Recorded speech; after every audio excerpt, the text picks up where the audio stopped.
I would say I'm more guarded around time, energy, and attention. But for me, what comes up is making sure that your cup is full before you give. I strongly disagree. Let's see the results. Hi, everyone. Welcome back to the Examined Life Daily. I'm Bob. I'm Autumn. And today we're going to have the third and final video on us taking the Myers-Briggs exam.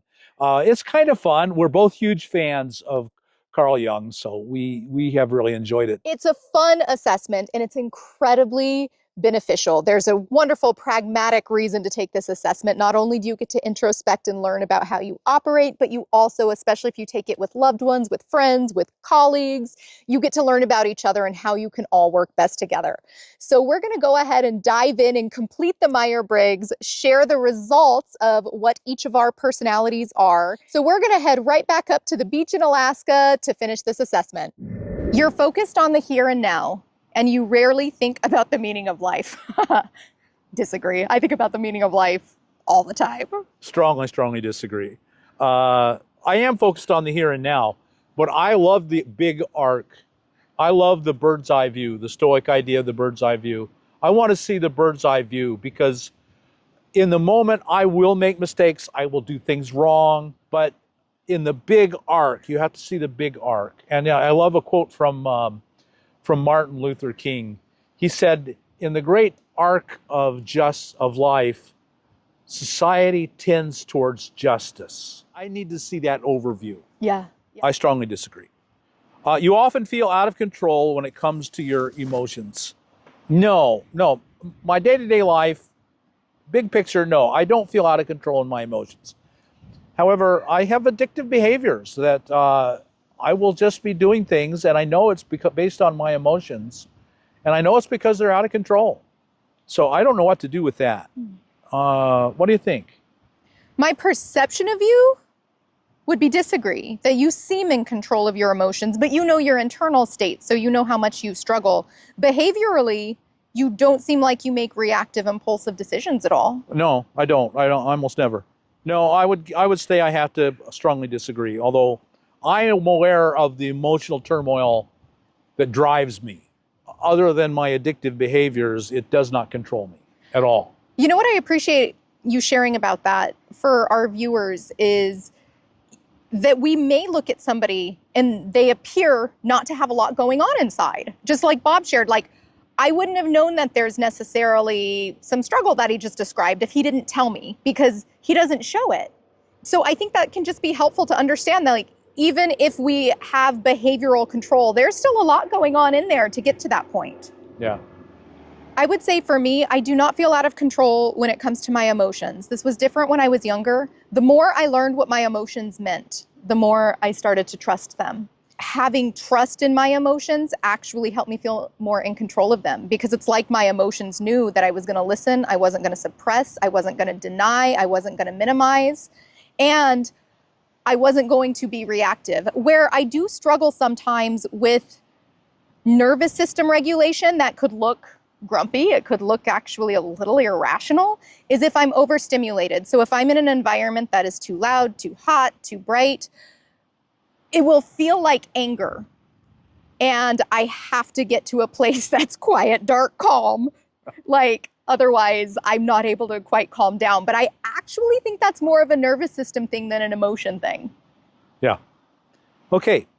You try to spare other people's feelings. 100% agree. I'm always tuned in to how other people feel. And it's my goal for them to feel as positive as they can at all times. And sometimes when that can't be the case, so if I have to confront somebody about something, that is extremely difficult for me because I am so tuned into their feelings. And this is something I have not in any way resolved. I always try to spare other people's feelings. 100% agree. You know, this is an interesting one. So my natural tendency is I absolutely want to spare people's feelings. I want to be kind. No matter what I do, I want to be kind. A real learning curve that I've had working both with addiction and with folks who've committed really severe crimes in the justice system is I actually had to support them in feeling bad. I had to support them in feeling guilt, even shame, which is a controversial one even in the psych field. But it's the absence of feeling some of those negative, unpleasant feelings that drove really destructive behavior for themselves and others. And so I always wanted to do that kindly, but I have found there's a real time and place for negative emotion or unpleasant emotion for learning. But again, I never want it to be in a shaming way. Even if I was sitting with someone where it's like, shame actually is really appropriate because you did this thing that was so incredibly harmful. Shame is the beneficial thing to say, don't do this again. Just like it burns so much to touch a hot stove. It's like you don't want the person to suffer and get stuck there. It's like as soon as it serves its function, it should just disappear on its own. Yeah. This is one of the great weaknesses, or I don't know, great questions of my life. How much I try to spare other people's feelings. And so it's not one I've resolved. You have spurts of energy where you get a lot done, but you find it hard to apply consistent effort. I agree. Yeah, and especially if I'm really, really enjoying something, I can get so much done for such long periods of time that I forget to sleep and then I crash. I strongly agree, yeah. Yeah, I'm very much like that. A lot spurts of energy, I get a lot done, but I find it very difficult to keep that going consistently. So yeah, strongly agree. When other people praise you, you become nervous about disappointing them. No, I don't have that reaction. I have, it's hard to react. I'm in the public eye, I get a lot of praise. And so the real struggle is that it'd be really easy for me to be full of myself and man, I really am something, aren't I? Because that's my natural tendency to think, oh, I really am something, aren't I? And just to remember that of myself, I'm nothing. It's the Father that does the works. That's a quote from Jesus. And Jesus, someone I want to live my life patterned after. Of myself, I am nothing. It's the Father that does the works. Anything good in me is a gift I have received. Bob, I'm going to need some of your wisdom about that because I wish I could answer like you did. So yes, when people praise me, I do start to think, uh-oh, now I have an expectation to fill. So I would say it doesn't eat away at me. It doesn't cause so much stress that it like massively affects my life, but I'm not where you are. I imagine that what you just shared, like it sounded rooted in humility, and I imagine you feel more peace as a result. I have. It's taken a long, long time. Yeah. I've got a head start on you. You are much further advanced at 40. Well, at 40, I was beginning the path, and you were at 40 places I couldn't see in a far distance. But I'm 70, and I started at 40. Well, and this is one of the reasons that it's great to have like a mentor. It doesn't even have to be with age. I know sponsors in 12 steps where like absolutely. A 25-year-old is sponsoring a 40-year-old. But I must say, I do value your life experience. And there's something that gives confidence with it. And I absolutely feel like you are a mentor to me. Oh, I absolutely awesome. do. I did not know I learn a lot from you all the time. Cool. Yeah. You enjoy working alone. I agree. I agree. Strongly agree.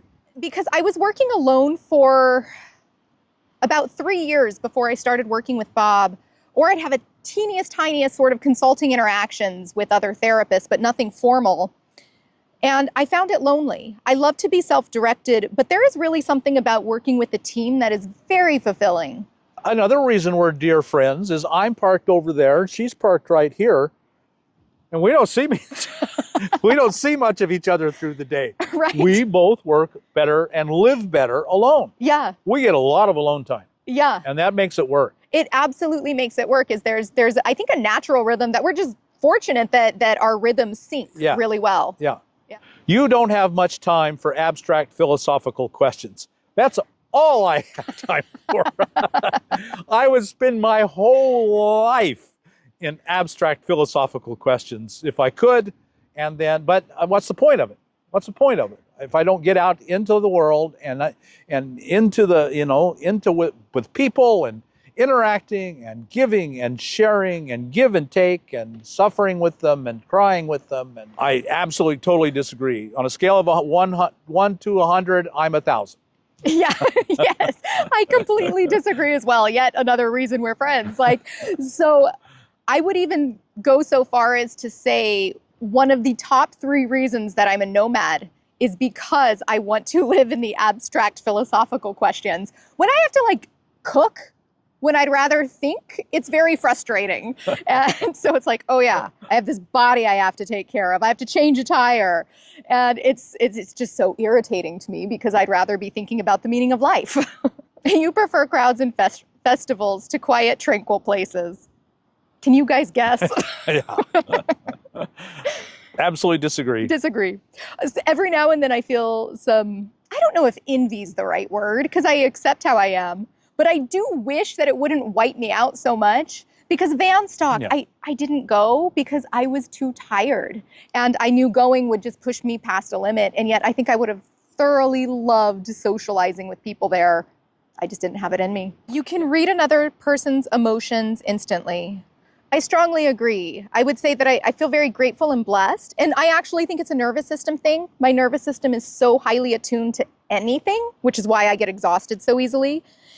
And so I see micro expressions and I can read it. That doesn't mean I'm always right, but I think I'm pretty good at that. Yeah. For almost all my life, I would have strongly disagreed, but I've come to the point where I strongly agree. It's new enough that I'm not always great at it. I do make mistakes, but can you read another person's emotions instantly? I would agree, strongly agree. You often feel stressed and overwhelmed. No, almost never, strongly disagree. I can't decide between mild or full disagreement. You like to take things step by step. Boy, really hard one there. Some is so easy. This is a hard one. No, I don't want to take things step by step. I want to get it done now. So I'm going to have to slightly disagree. This is actually probably a good way we balance each other. With my OCD, I love taking things step by step. And in fact, I will get like discombobulated if they fall out of sequence.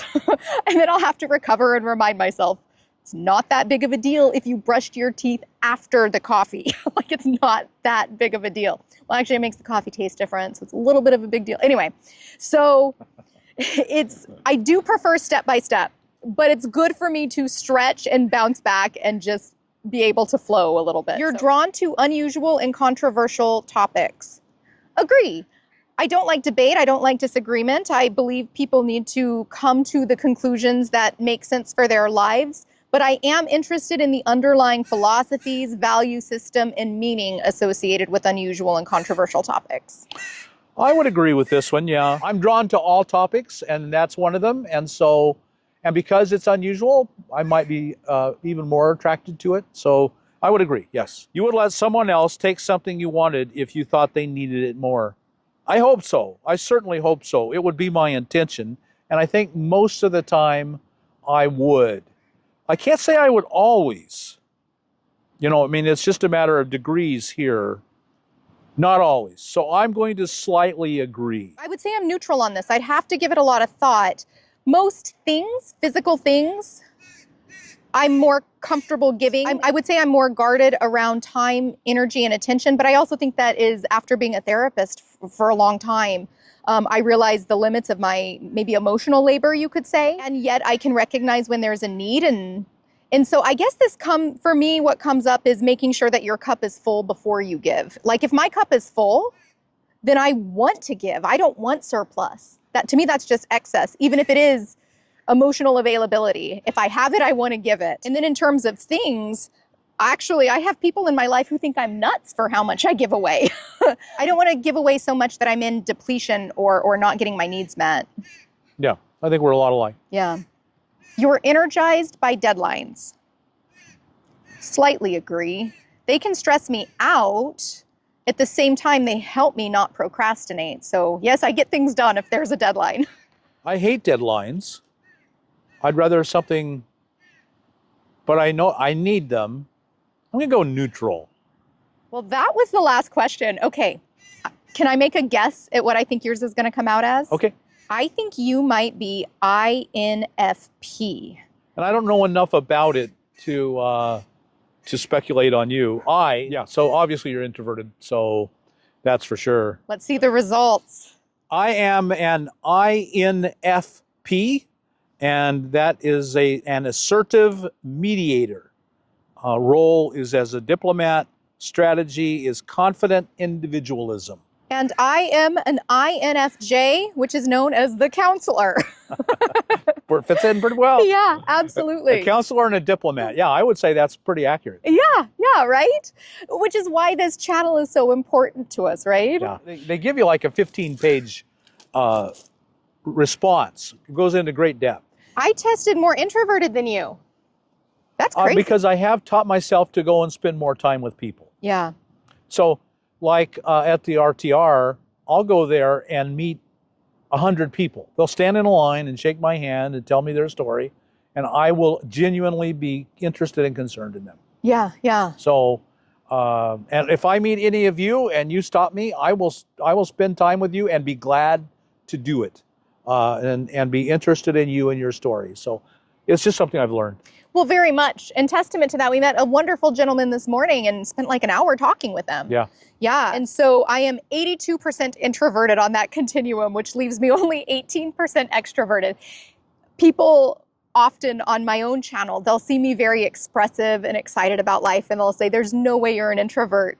And I say, yes, I am an introvert. I am excited about so many things. It's that I have to have the alone time to recharge, because if I don't have it, I can't function really. So have to have it, but do love interacting with you. I do love so many things about life. So introversion's not about your vibrancy and exuberance. It's about your social battery, really, how you recharge. Yeah, I'm 72% introverted.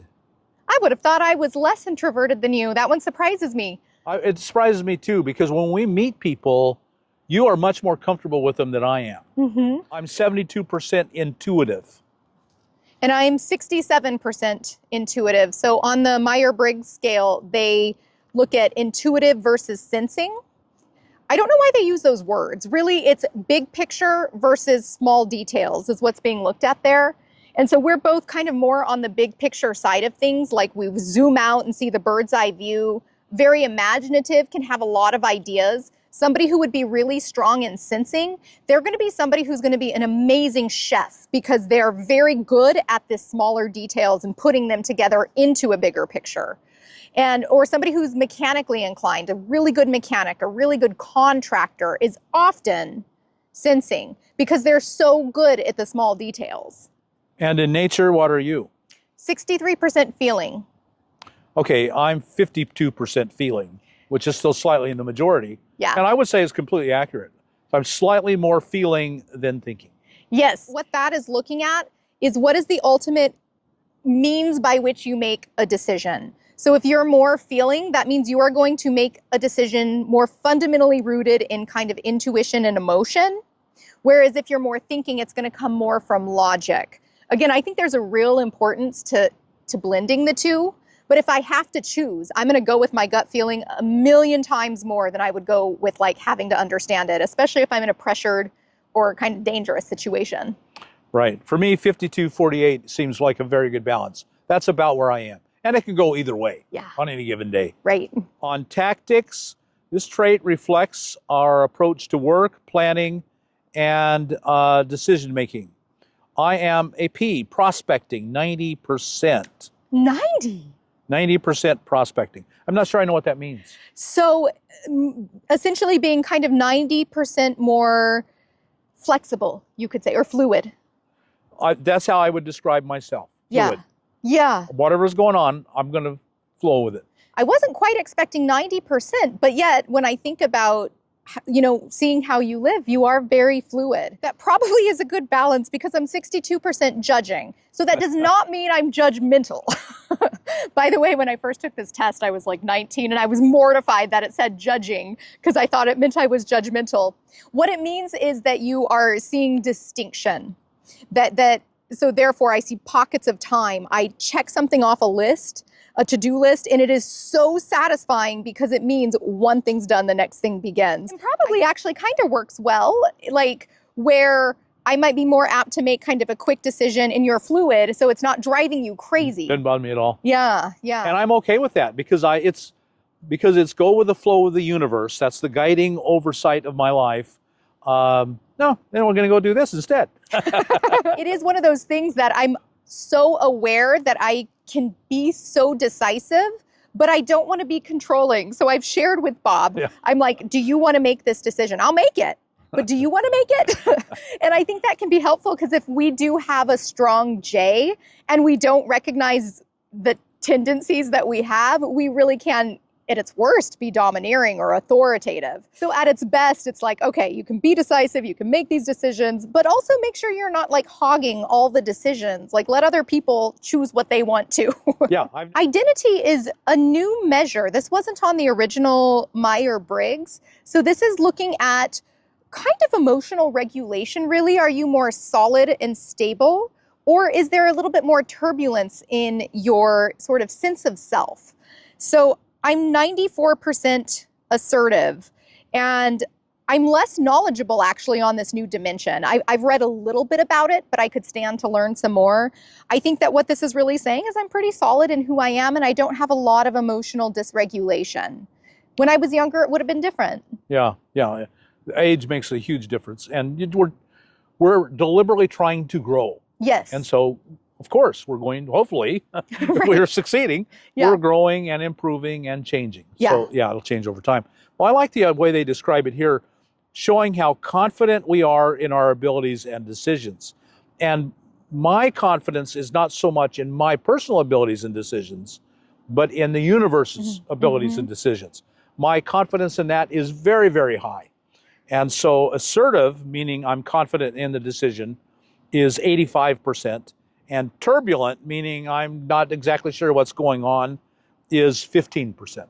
So folks, even though it is $1.99 and it's not free, there is a thorough 15-page report associated with how your personality type not only interacts in romantic relationships, in work environments, with meaning and spiritual purpose, with your sense of relationship to yourself. So this is a really helpful just feedback tool that can give you more insights into who you are. And like I mentioned earlier, it's used in the work setting all the time. This is how we used it in one of the places I worked. I was more imaginative and big picture, and they paired me with somebody who was really good at the very highly detailed sensing function. And we worked great as a team. We together we were this like whole, which really made things good for product development. Yeah, that makes perfect sense. Yeah. I think you mentioned at one point in our discussions how knowing this will help you relate better with a romantic or even in our partnership, which is of course non-romantic, that it can really help in a partnership like you just described. So much. We have a feeler and a thinker. When they can understand and sort of see, all right, here's how you're operating from decisions and here's how you are. Again, they don't have to be a battle. They can actually support the whole. The introversion extroversion thing. I think about one of my former partners was more extroverted, and sometimes we actually quite clashed in that sense because he really wanted to go out and do more things. And it was hard for him that I didn't have that same energy. Even like we just described as somebody who has a stronger J, that more judging, like kind of quick, decisive decision, and you're more fluid. So we're able to kind of balance each other and flow in that interaction. So this gives both internal insight, but then also a language to have with somebody else. And if there's a conflict, it gives understanding, which can help you navigate that conflict in a way that's more of a win-win instead of like a win-lose. And it can be really extremely like tension relief. If something about your own drives, your own needs, your own behaviors, if they've baffled you, this can give a framework to almost be like, no wonder I felt that. No wonder I needed that. And then it gives you language to be able to express that in your relationships, which is just so helpful. For those of you who take this assessment, I would love to know what you are. And so let us know in the comments below. Also, how was it to watch this video? In a way, you got a greater lens into who Bob and I are as people. And so hopefully that's helpful. I know whenever I'm listening to people, especially talking about a lot of kind of philosophical ideas, I like to know who they are. Like, why do they think that way? Why do they teach these things? So I hope that was helpful too. So definitely comment below, share your thoughts. Hit that thumbs up button and subscribe, and we'll see you next time. Bye now.